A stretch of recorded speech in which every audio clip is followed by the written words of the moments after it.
네, 전해드린 대로 본격적인 휴가철이 시작이 됐지만요. 물가가 고공비행하면서 국내 소비 한파를 맞은 모습입니다. 네, 관련 내용 석병훈 이화여대 경제학과 교수와 함께 자세히 짚어보도록 하겠습니다. 안녕하십니까? 안녕하세요. 자, 여름 휴가철 이러면 좀 대목이다 이러고 좀 많이들 소비를 하는데 요즘 지갑 열기 무섭다는 분들 많아요. 소비 심리가 위축된 원인 뭐로 가장 꼽을 수가 있겠습니까? 가장 중요한 이유는 먼저 폭염입니다. 네. 기상청에 따르면 이번 주에도 최고 기온이 35도 안팎으로 지속될 예정입니다. 네. 그러다 보니까 고온에 취약한 노약자 분들 같은 경우는 외출을 하기가 꺼려지는 상황이 되겠습니다. 네, 또 최근에 이제 코로나가 다시 재유행 조짐을 보이고 있거든요. 그렇다 보니까 질병관리청 또한 외출과 활동 자제 권고하고 나서고 있습니다.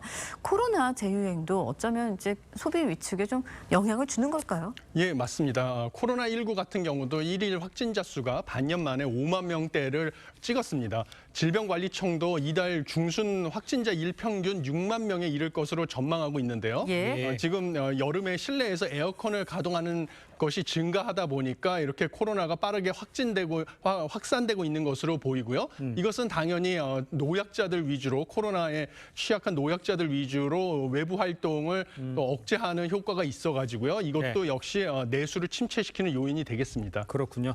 근데 여기에 빠질 수 없는 게 우리 흉기 난동 때문에 장갑 차 입고 이러니까 거기가 쇼핑하러 가기 쉽지 않잖아요. 그것도 좀 원인이 될 수 있나요? 예, 그렇습니다. 흉기 난동 때문에 또 최근에는 각종 테러 위협이 인터넷상으로 확산되다 보니까 여기저기 테러 위협이 있는 곳에는 아예 방문을 자제하게 되고요. 그다음에 쇼핑을 하러 나갔다 하더라도 무장한 경찰관 분들이 계시고 이러면 자기가 사고자 하는 것만 사고 빨리 집에 가게 되지 여기저기 둘러보면서 충동 구매를 하지 않게 됩니다. 이런 건 역시 내수 소비를 감소시키는 또 다른 원인이 되겠습니다. 네, 소비자들 지갑 안 열면 직접적인 타격이 있는 거 주변 상권 상인들일 거거든요. 실태 어떻습니까?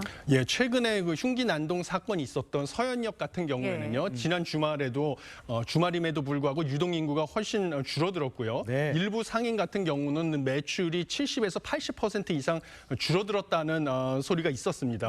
그다음에 최근에 역시 흉기 난동이 벌어졌던 서울 신림동 주점 골목 역시 많은 가게들이 임시 휴업을 하고 있고요. 그다음에 일부 상인들 같은 경우도 매출이 50% 이상 감소를 했다 하는 실정입니다. 예, 그렇군요. 이제 걱정은 그럼 도대체 어디까지 시민 안전을 생각해야 되고 어떻게 또 내수 경기를 진작시켜야 되냐 이런 것들이 있잖아요. 그 절충점은 어느 점 정도에 있다고 교수님께서 보십니까? 사실 저는 시민 안전 확보가 우선이라고 생각을 합니다. 지금처럼 불안감이 확산되고 있고 여기저기 그 흉기 난동에 대한 위협이 있는 상황에서 아무리 정부가 나서서 내수를 진작시킨다고 소비 쿠폰을 뿌리고 이래도 좀처럼 밖에 나가서 소비 활동을 하기가 어려운 상황입니다. 그렇기 때문에 시민 안전을 우선 확보를 하게 되면 그다음부터 대외 활동이 늘어나면서 내수가 진작이 가능하기 때문에요. 지금 근거 없이 온라인상으로 테러 위협을 하고 이러는 사람들을 찾아내서 일벌백계 차원에서 엄벌에 처해야 될 것으로 봅니다. 네, 국내 관광지 물가도 지갑을 닫게 하는 요인으로 꼽힌다라는 이야기도 있는데 흔히들 이제 바가지 상술이라고 하거든요. 차라리 국내보다는 가까운 외국에 나가는 게 낫다 이런 이야기도 있고요. 어떻게 보시나요? 예, 맞습니다. 지금 국내 휴가를 보내기가 상당히 어려운 상황입니다. 간단한 자료를 보더라도요. 지난 6월 달에 전체 소비자 물가지수 상승률은 2.7%였는데요. 휴가 관련한 비용 관련 물가 상승률은 이거보다 훨씬 높은 수준입니다. 예를 들면 콘도 이용료 상승률은 13.4%였고요. 호텔 숙박료도 11.1%였습니다. 이외에 수영장 이용료나 휴양시설 이용료도 다 3.9%였고요. 거의 전체 소비자 물가지수 6월 달에 소비자 물가지수 전년 동월 대비 상승률의 2배 이상이 되는 수준입니다. 이러다 보니까 숙박시설 이용료가 세계 다른 나라의 주요 도시들, 요즘에 엔저로 싼 일본 같은 곳의 주요 도시 숙박비보다 우리나라 국내 숙박비가 더 비싸서 국내 휴가를 지금 두려워하게 되는 그런 원인이 되고 있습니다. 교수님께서 이제 숙박비를 예로 들었지만 숙박비 이외에 다른 것들 또 예를 들어서 바가지 이런 것들 많잖아요. 이런 것들이 결국 악순환으로 더 안 좋게 만드는 상황이 된 거잖아요. 예, 그렇습니다. 지금 휴가지에서는 사실 한철 벌어서 1년 먹고 먹고 산다 이런 말은 옛날부터 예. 회자가 됐었는데요. 그렇죠. 이런 방식으로 바가지를 씌우게 되면 결국은 소비자들은 합리적으로 현명한 판단을 하기 때문에 국내 여행 대신 해외 여행으로 대체를 하게 되는 것입니다. 예. 그래서 이번 올해 한 해는 바가지로 지역 상인들이 이득을 볼 수 있다 할지라도요. 결국 네. 이거는 반복되는 게임이다 보니까 나중에는 결국은 점진적으로 휴가지를 방문하는 관광객들이 줄어들어서 결국은 손해를 보게 되는 행위이기 때문에요. 이런 점을 명심하셔가지고 바가지를 하지 않도록 유념을 하셔야 되고요. 예. 이러다 보니 해외 여행이 늘어나고 결국 내수 경기가 위축돼서요. 이것도 데이터로 지금 확인이 되고 있습니다. 네. 한국은행에 따르면 내수 소비가 지금 민간 소비가 GDP의 약 절반에 육박을 하거든요.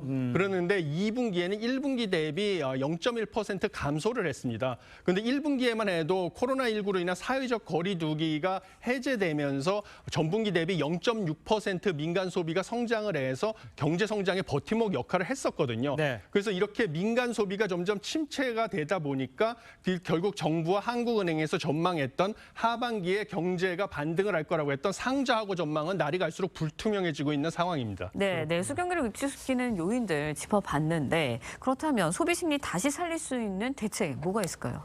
예, 일반적으로 소액의 소비 쿠폰을 다수에게 뿌리는 것은 경제학적으로 봤을 때 효과가 없습니다.